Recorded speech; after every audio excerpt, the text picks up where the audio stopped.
Welcome back again. After giving the first lightning talk, I'm also closing the day today with the last one. Having spoken all day, my voice didn't get better, so please don't expect too much volume. As I mentioned this morning, Emil mentioned two of my pet projects in his keynote. One was APOC, the procedure library.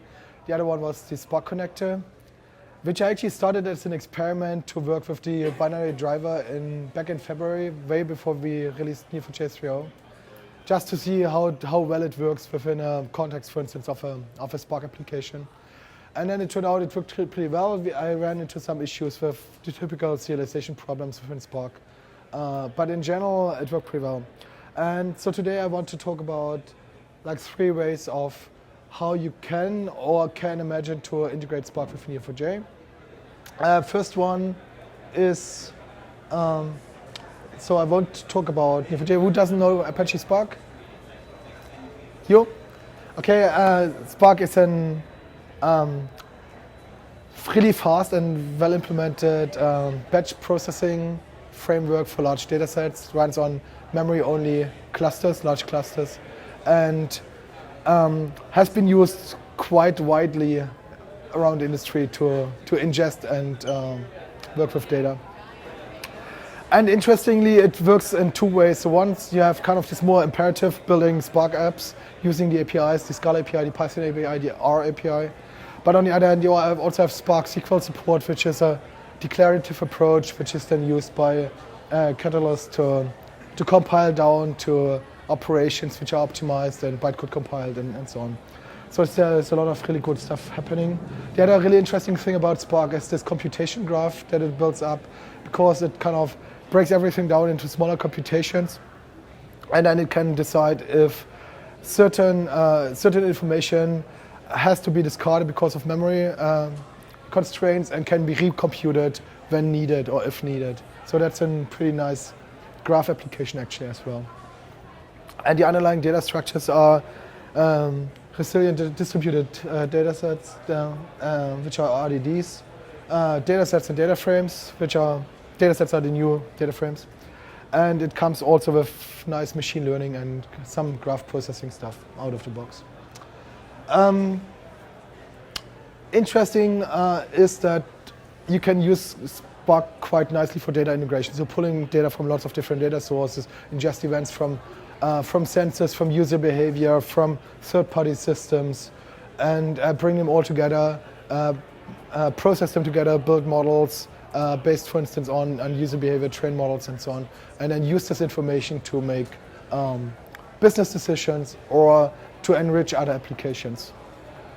And the really cool thing about Neo4j and Spark is that in Neo4j you have this really expressive graph model which allow you to easily represent your domain, your rich domain, as a data model that is really close to how many of your business stakeholders perceive the data model, and make it really easy to develop with. And so it would be nice, or it's nice, if you are also able to pull this graph data out of Neo4j, pull it into Spark, use it as part of the whole data integration aspect of Spark, run computation on that. But then the other thing that's also interesting is the way back, so to be able to also write results back to Neo4j to enrich your graph model with new information, create new relationships, add properties to nodes, so that your next graph query on Neo4j actually can use this computed information to have better real-time responses, for instance, for recommendations and so on. That's kind of the idea, to go back and forth between Neo4j and Spark. So there are different ways of how to do that. One is to go kind of more traditionally, to say, okay, actually we don't connect Neo4j and Spark directly, but we just use an approach to write to HDFS, for instance, into CSV files or into Parquet, and then just consume them from Spark, right? So that's just kind of the typical data lake approach, where we throw everything at Hadoop and on HDFS and then consume it from there. The other approach, which I want to talk a bit more about, is really connect Spark and Neo4j directly with a connector, so you can more or less interactively within your Spark application reach out to Neo4j, pull data in, use this for computation, and then write the data back. And then the last one, which I started as a thought experiment a little while back, and actually with the new Neo4j clustering mechanisms, it's also much more or much easier to build this, is actually co-locate Spark workers with Neo4j instances. So you can actually run Neo4j and Spark in the same JVM, so you don't have to copy data over the network or anything, but the workers can access directly the Neo4j data stores, the Neo4j information directly in the same JVM. So if you look into this in a bit of detail. So last year already, my colleague Ryan talked about Neo4j Maze Runner, which is a project of Kenny Bastani, one of my friends and colleagues or ex-colleagues. And he built a solution that I mentioned first, which has a Neo4j extension that writes to HDFS, depending on what you want to write, edge lists or nodes or other information. And then he has Spark applications and Spark jobs that run graph compute or other processing that consume these CSV files, these edge lists from HDFS, and write their results back again, and then they are transferred back into Neo4j. Kind of the typical pipeline that you would expect. He uses in his approach in Maze Runner RabbitMQ to synchronize and control the back and forth. And as this has been discussed and presented frequently, I won't go into detail. You can find it all. There's lots of blog posts and things like that. So the Neo4j Spark connector, that's actually the slide that Emil stole from me this morning, I built it for Neo4j 3 with the binary protocol, just to, as I mentioned, to play around. And recently I upgraded it to Spark 2, which was actually pretty painless. So there were only a little bit of changes needed, and but which enabled me to now pull graph frames, for instance, in a more better supported version, go to Scala 2.11, which is also really nice. And because Neo4j also uses Scala 2.11 for Cypher. And the Spark connector actually supports all the data types that Spark has as a built-in data type. So you can get RDDs from it, you can get data frames from it, you can get GraphX graphs from it, and you can also get graphs frames from it. So you can kind of get the data from Neo4j in any format that you want. And it has a fluent API. So when I initially wrote it, I had this kind of individual APIs for the different types of Spark data structures. But then Josef from Databricks told me that it would be really nice to have a fluent API on top of the connector, so it's easier to use for people, and it's all more consistent in its usage. So I wrote this fluent API. And it's available also as a Spark package, so you can also directly pull it from Spark packages as well. And in principle, it works like this. You create one Neo4j instance as a kind of core point, and then you define what kind of cipher or patterns you want to use for your query to Neo4j. And then you configure partitions or batches that you want to run, so it also kind of supports running multiple on many partitions. Because initially, when I had the first version of the Spark connector, I had the problem that Spark couldn't deal with the amount of data coming from Neo4j. So for instance, when I pulled like 100 million rows from Neo4j, then Spark a worker fell just over and couldn't do anything anymore. So now with partitions, it's nicely distributed. And then you can decide at the last part of the Fluent API, you say, now I want to have an RDD, now I want to have a data frame, now I want to have a graph frame, and so on. And if you look at that, what it looks like is, of course, first just import Spark and graph frames for this matter. Then I create this Neo4j object, which is my kind of core object to talk to Neo4j. And then I can say, okay, I want to run the Cypher query, just pass in the Cypher query that I want to run. So this matches two people in a social network. One person knows the other person. I return the ID of the first one as the source, the second one as the target, and the type of the relationship as a value on the thing. I can also do the same as a pattern. So there's also means of saying, okay, this is my label, this is my sequence of properties, this is my relationship type and sequence of properties, and here again. And then it allows, and internally generates the query itself. And the second part has the advantage that it automatically generates the query in a way that it can be used in partitioned queries. So if I then define I want to run this in 4 partitions or so, then it would automatically kind of split up the query into the 44 partitions. Otherwise, you would have to put in like skip and limit in this first query yourself.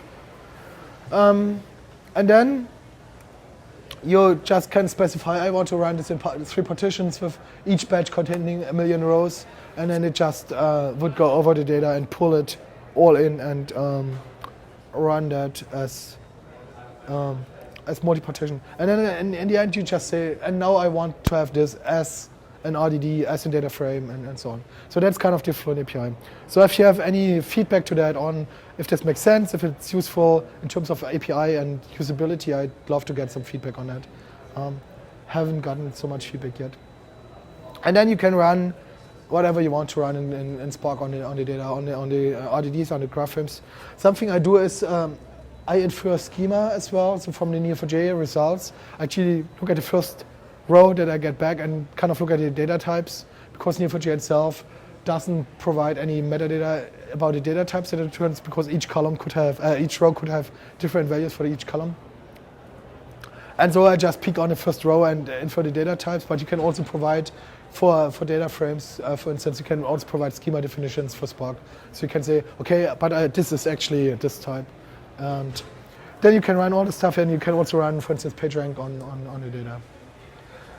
In general, I think for many of the graph algorithms, for instance, I would, up to a certain size, so let's say 500 million nodes, 500 million relationships, I would just run them in Neo4j because it's fast enough.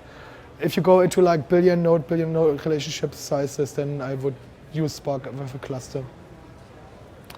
And if you want to look at it in, let's see. So I just started Spark Shell here with lots of log output. Here, so I start Spark Shell with the Spark connector, milestone 2, 208, milestone 2, and graph frames as a package. Right, and then I only provide the bold password, but I can also just provide a full bold URL, for instance, if I have Neo4j running on a different machine. So it just defaults to local machine Neo4j as username, but you can override it all with Spark config settings. And then let's just steal the stuff from the README.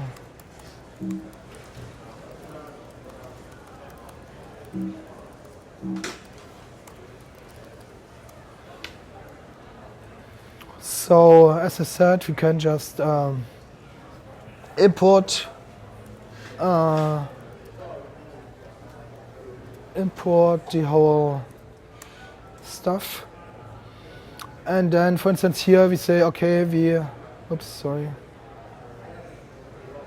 starts up here. We create a Neo4j object, as I said, and then we have this.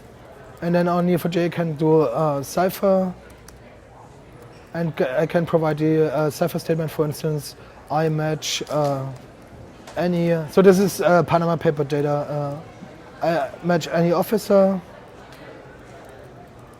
and I just return the ID of the node, let's say limit to 100,000 or something like that. And then get this as an object, and then I can say, okay, now I want to say 3 partitions and batch size batch.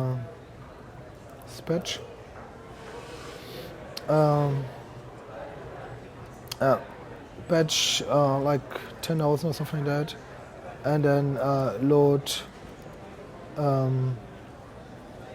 I think row RDD. And then it just generates an RDD for me, and I can use that. But I can also use the same X thing and say, okay, load data frame, and then it will go and load it as a data frame. Let's see.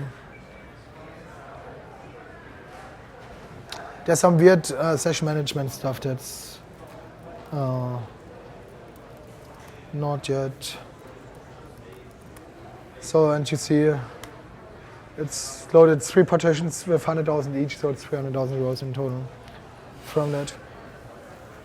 So the session object leaking, that's kind of a weird thing because we have to convert Neo4j result iterators into Spark iterators, and then you actually want to close them when they are exhausted, but actually it should work, but it's sometimes a bit tricky. So and I can do the same with data frames, with GraphX graphs, and also with graph frames. So I would have to import graph frames here, and then I just say, okay, for instance, in this case I have a officer who has a name. This officer is, for instance, director of, and here's an entity, because here you have the Panama paper data set, and here also has a name. And then we get a graph frame, and then we can call graph frame dot vertices. Come on.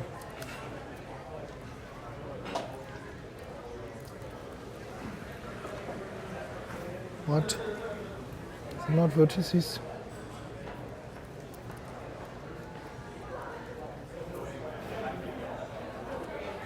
Oh, sorry. Load graph frame. So when you see that it uses here 4 partitions. So it uses 4 partitions internally with the stages to load the data.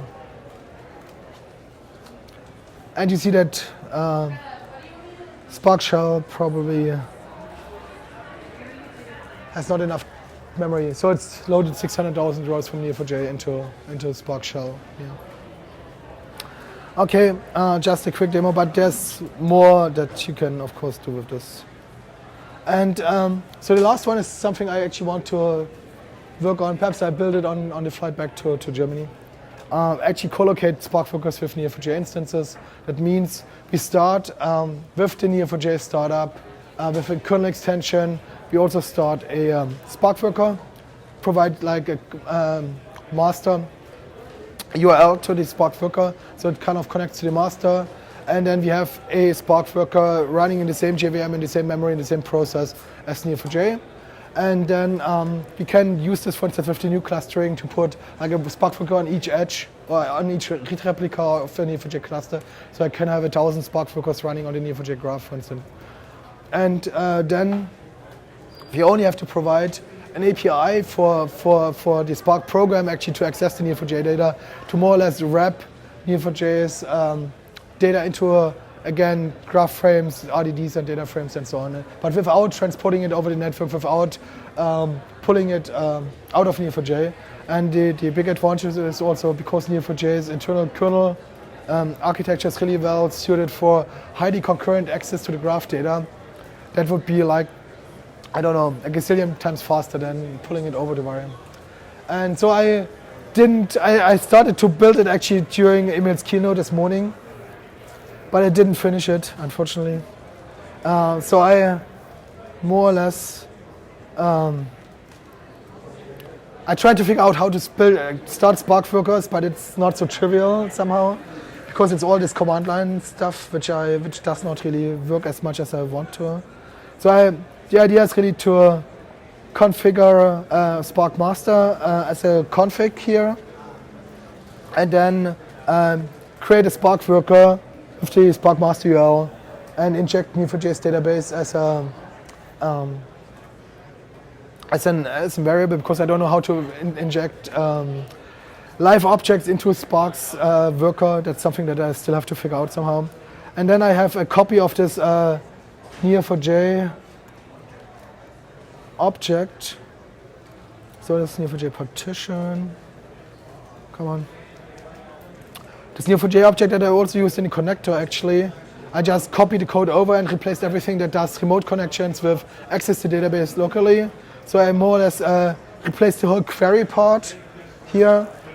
Instead of talking to the remote driver, talk to Neo4j directly, and so it executes actually directly on the database this Cepher query and makes it then available.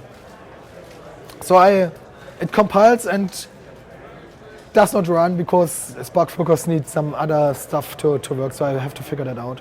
But I think that's a really cool means of utilizing Neo4j's cluster then to really have large-scale compute jobs run directly on the bare metal of the graph storage, I think. And that, I think, concludes my quick lightning talk on Spark and Neo4j. So if you have any questions, any feedback, I'm more than eager to take it. Because I'm the total Spark noob, so I actually have no clue about Spark and how to use it in real, data science, whatever context. I'm just messing around with stuff. So if you have any feedback, I'm more than happy to take any feedback there. And yeah, thank you.